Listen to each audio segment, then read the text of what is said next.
এটা বড় মা কালী মন্দির, পশ্চিম মেদিনীপুর জেলার ক্ষীরপায়ে অবস্থিত।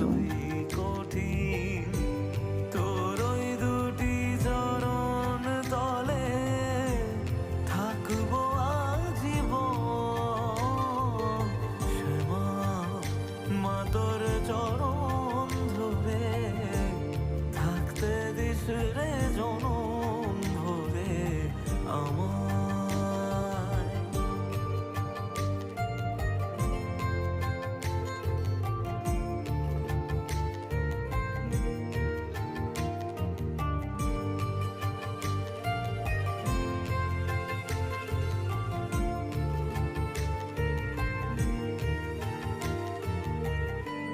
শক্তি রূপে